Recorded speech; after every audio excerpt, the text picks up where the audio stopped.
El régimen oligárquico argentino.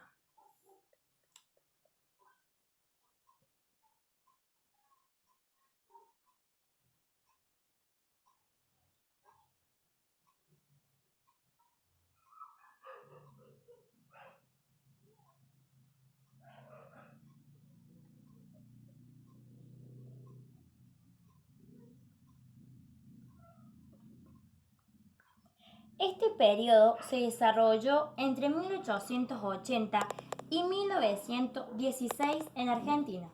Se trataba de un grupo político o de hombres minoritarios que controlaban al Estado y al acceso a los cargos públicos y dejaban fuera a la mayor parte de la población. Esta oligarquía era una minoría de personas que tenía todo el poder. Aquí surgió el primer movimiento llamado PAM, el primer partido autonomista nacional. El partido PAM designaba cargos políticos. El presidente saliente de este partido elegía a su sucesor. No era democrático.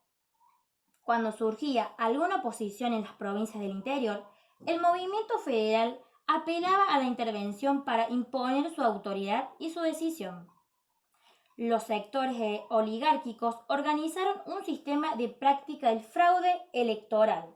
A este sistema se lo denominó la maquinaria electoral. En este sector era frecuente que el presidente saliente eligiera a su sucesor. Quienes no aceptaban eran sancionados y excluidos de sus cargos.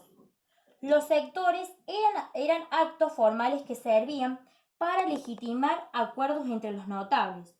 Los ciudadanos votaban por una lista completa de electores. El voto era cantado. Era posible que una persona votara más de una vez. Este voto múltiple era una de las formas del fraude electoral. Con el grupo PAM sube el poder de Miguel Juárez Celman. Impuso una conducción más fuerte y centralizada a la que se conoce como unicato. Se atribuyó el papel de jefe único. Ella ejercía funciones propias de los poderes legislativo y judicial. Durante el mandato de Juárez Celman se acentuaron las prácticas económicas liberales.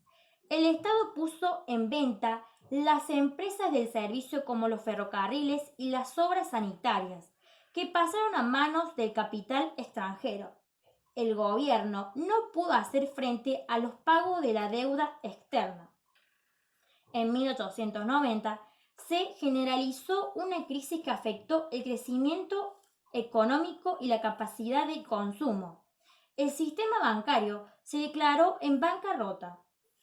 Numerosos comercios y empresas industriales fueron a la quiebra. Los trabajadores sufrieron el aumento del desempleo, los bajos salarios y la suba de los precios. A esto lo llamamos la crisis del 90.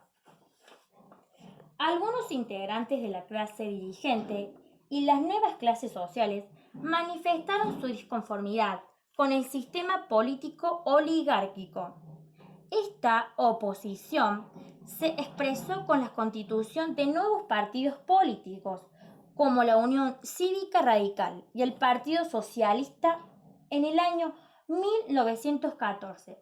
Se le sumó el Partido Demócrata Progresista.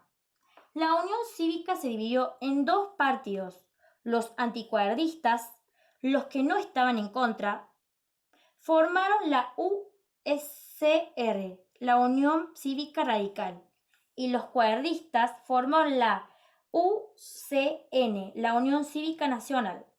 Los principales dirigentes de este movimiento fueron Alem e Irigoyen.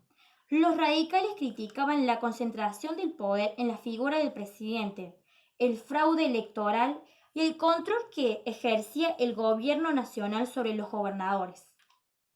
Querían restaurar las constituciones que habían sido corrompidas por los gobiernos oligárquicos.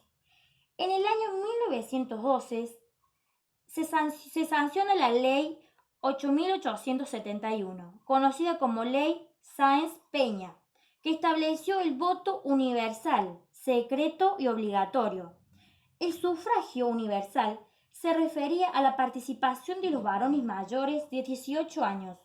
La ley exigía la confección previa de un padrón electoral. El voto obligatorio se estableció como modo de incorporar a la mayor cantidad de ciudadanos a las obligaciones cívicas. Habría la posibilidad de una participación ampliada. En las elecciones de 1916 se observó el cambio producido en la sociedad argentina. El radicalismo obtuvo el triunfo electoral con la fórmula Irigoyen-Luna. Esta victoria radical significó el fin del orden liberal conservador y el comienzo de una nueva etapa en la que los sectores populares tuvieron la mayor participación política.